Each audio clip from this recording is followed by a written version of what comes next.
Com certeza, você já ouviu falar do efeito estufa e do aquecimento global, né? Esses termos vêm sendo muito usados nos últimos anos. Mas o que eles significam e quais os impactos que eles causam? Esse é o Fala Carolina, a maneira que a gente encontrou para ficar mais pertinho de vocês enquanto nossas atividades estão suspensas. Nesse episódio, vamos falar um pouco sobre essa parada de mudanças climáticas. Bora lá? Está no Carol é gostoso, está no Carol é uma delícia. Vem pro Carolina, vem pro Carolina. Oi, gente, eu sou a Bia, educadora da frente de Ciências da Natureza do Carol. E sim, efeito estufa e aquecimento global são coisas diferentes. Vamos entender um pouquinho melhor isso? O efeito estufa é um processo natural do planeta. É um fenômeno responsável por manter a temperatura da Terra equilibrada, tornando ela um lugar habitável para as mais variadas formas de vida. Basicamente, consiste na capacidade da nossa atmosfera de acumular calor. Isso acontece porque existem certos gases que são liberados na atmosfera pela própria natureza e que absorvem a energia que vem dos raios solares, fazendo com que cerca de 70% do calor desses raios fique retido na Terra. Os gases que têm essa capacidade de reter calor são chamados de gases estufa, pois contribuem para o efeito estufa. Ou seja, o efeito estufa é natural e essencial para a vida no planeta. Acontece que desde a primeira revolução industrial, nós, humanos, começamos a lançar mais desses gases através da queima de combustível em automóveis e máquinas. Desse modo, aumentou a quantidade desses gases na atmosfera. Como a atmosfera passou a ter mais gases estufa do que teria naturalmente, a temperatura média da Terra também aumentou. Esse fenômeno de ação humana de lançar mais gases capazes de reter calor e, portanto, aumentar a temperatura da Terra é chamado de aquecimento global. O aquecimento global, ao contrário do efeito estufa, não é natural. É causado pela interferência humana e é muito prejudicial à vida. Segundo a CETESB, que é a Companhia Ambiental do Estado de São Paulo, a temperatura média da Terra pode subir cerca de 5,8 graus até 2100. Isso porque, se não diminuirmos a quantidade de gases do efeito estufa que emitimos hoje, o índice desses gases na atmosfera pode triplicar. Essa elevação da temperatura pode parecer baixa se pensarmos em localidades específicas, tipo São Paulo. Mas em nível global, esse aumento de temperatura pode agravar mudanças climáticas e desastres naturais, tipo mais tempestades, derretimento de geleira, aumento do nível do mar, mais queimadas nas florestas, entre outras consequências. É importante ressaltar que o aquecimento global e essas consequências já podem ser constatadas e que isso tende a se agravar. O Éder vai falar um pouquinho mais pra gente. Vai lá, Éder. Valeu, Bia. Oi, gente, aqui é o Éder, educador da frente de humanas do Carol. Bom, mas será mesmo que tudo isso que foi falado tá mesmo acontecendo? Porque, sei lá, né? Uns dias estão quentes, outros estão mais frios e a gente nem consegue sentir esse aquecimento todo direito. Mas tá sim. E sabemos que tá porque vários cientistas fizeram por muitos anos medições de todos os lugares do mundo e chegaram juntos à conclusão que não só a temperatura está aumentando com o passar dos anos, mas que isso é causado pela ação e transformação do homem sobre a natureza que foi intensificada a partir da Revolução Industrial. A OMM, que é a Organização Meteorológica Mundial, diz que a temperatura do planeta está quase 1 grau mais alta do que estava antes do processo de industrialização. O planeta Terra naturalmente passa por períodos de aquecimento e resfriamento, mas não na velocidade e intensidade que vemos hoje. Mas podemos ver mais algum efeito desse aumento de temperatura hoje? Bom, nos últimos tempos temos presenciado cada vez mais eventos extremos, tais como secas, fenômenos como furacões, tempestades, inundações mais intensas nas cidades e muitos outros. Esses fenômenos estão cada vez mais frequentes e intensos, e isso está muito ligado às mudanças globais no clima. Agora a Bia vai continuar falando um pouco com a gente. Bom, já sabemos que o aquecimento global é causado pela intensificação do efeito estufa, que por sua vez é determinado principalmente pelo aumento da emissão de gás carbônico e gás metano na atmosfera. Mas como que isso se dá exatamente? Então, Se fizermos um recorte desde a Revolução Industrial, lá no século XVII, vemos que o nosso modelo de produção privilegia a queima dos chamados combustíveis fósseis, como o petróleo e carvão mineral, para a geração de energia. Contudo, a queima desses combustíveis libera aqueles gases para a atmosfera, aumentando o efeito estufa e, consequentemente, o aquecimento global.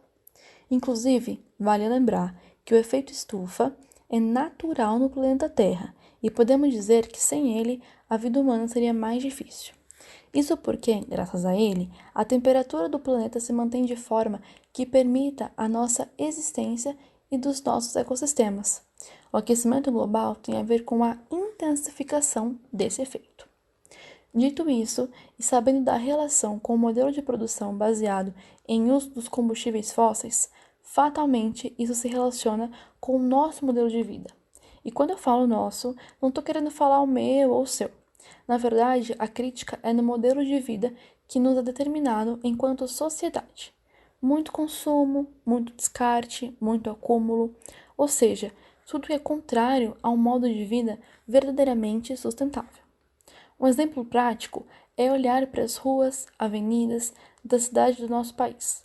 Já podemos notar que existe um privilégio de transporte individual e motorizado. Do ponto de vista ambiental, essa cidade vai privilegiar um sistema de transporte que agride o meio ambiente com a emissão desses gases que intensificam o efeito estufa e, consequentemente, o aquecimento global.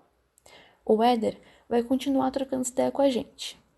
Bom, mas esse é um exemplo local. De forma global, podemos dizer que o aquecimento está relacionado com a exploração dos recursos naturais versus a capacidade de regeneração do nosso planeta. Ou seja, o modelo de produção que temos faz com que o planeta não dê conta de se renovar na mesma velocidade que exploramos os seus recursos. Isso se manifesta, por exemplo, nos cálculos do chamado Dia da Sobrecarga da Terra, realizado desde os anos 1960. O Dia da Sobrecarga da Terra é uma data que representa o dia em que os recursos naturais do planeta se esgotam em um prazo de um ano que começa em 1º de janeiro. Se o resultado cair um dia anterior a 31 de dezembro, podemos dizer que estamos em dívida com o planeta. E esse dia tem chegado cada vez mais cedo. Em 2018, o Dia da Sobrecarga da Terra caiu em 1º de agosto, e quem puxa essa data para mais cedo é justamente o grupo de países considerados desenvolvidos, ou seja, aqueles que mais consomem. Então, concluímos aqui que a exploração desenfreada de recursos, associada à lógica produzida ao longo do tempo de queima de combustíveis fósseis e somado ao modelo de consumo da sociedade, torna o planeta, do ponto de vista ambiental, uma verdadeira bomba relógio. E, apesar de conhecermos os processos geradores do aquecimento global e de termos todas as evidências que isso realmente está acontecendo, existe um movimento que tenta negá-lo.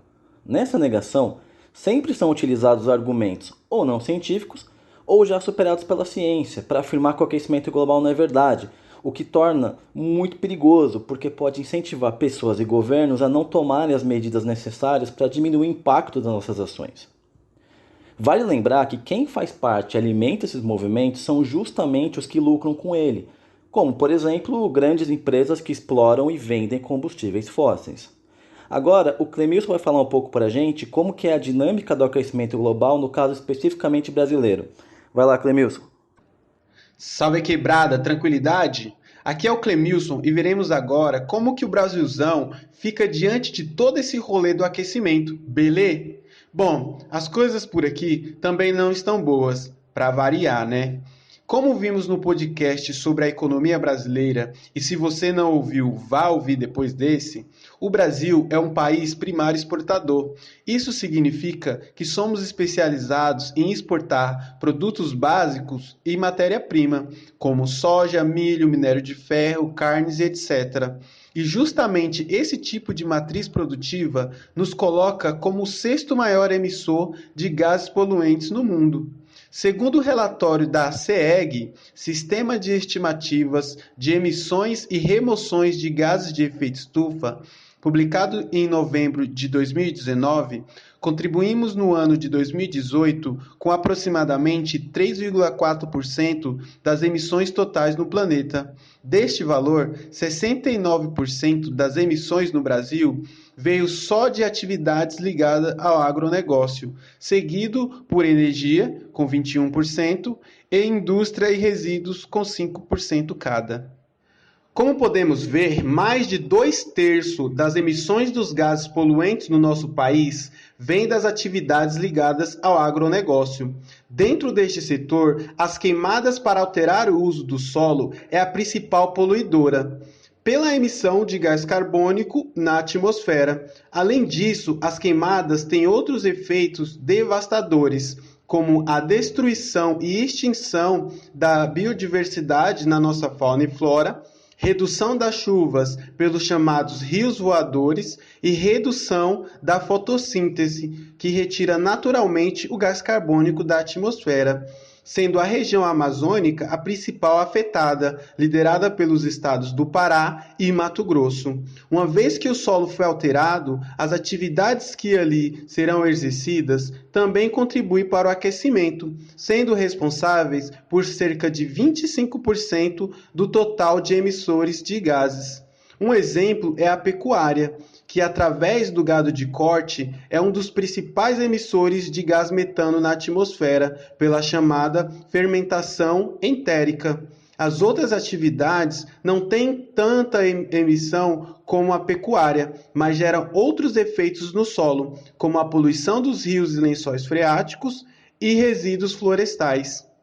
Outro setor de destaque na emissão dos gases de efeito estufa é o energético. Como vimos anteriormente, ele representa 21% do total de emissores no Brasil.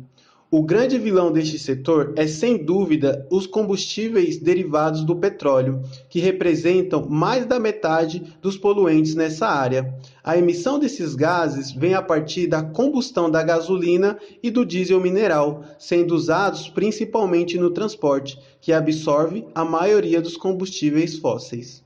A necessidade de repensar sobre o mundo que queremos deixar para as próximas gerações pede uma mudança urgente e necessária na nossa sociedade. O Brasil já sofre consequências econômicas e ambientais por negligenciar o meio ambiente. A Amazônia não é o pulmão do mundo, mas com certeza é o nosso ar-condicionado, além da mais rica biodiversidade do planeta. Devemos questionar e pressionar toda a sociedade para mudar esse modelo baseado na exportação de commodities e consumismo desenfreado, por um modelo industrial e tecnológico pautado em energias renováveis e respeito ao meio ambiente, de maneira orgânica e soberana, em que a produção das riquezas possa gerar satisfação e bem-estar para todo o povo brasileiro. E para isso, o primeiro passo é a conscientização deste problema e, posteriormente, o debate e enfrentamento dessas questões dentro das nossas capacidades. E aí, galera? Curtiu o episódio de hoje? Deu para entender um pouco melhor toda essa parada de aquecimento global? Lembre-se que pode sempre contar com Carol. E se precisar, chama nós no direct, nós ajuda nos estudos e a gente troca uma ideia nesse momento difícil. E é pra mandar mensagem mesmo, hein? A gente te espera. Siga as nossas páginas no Instagram e Facebook e é pra ficar ligado nas novidades. Até a próxima. Um beijo!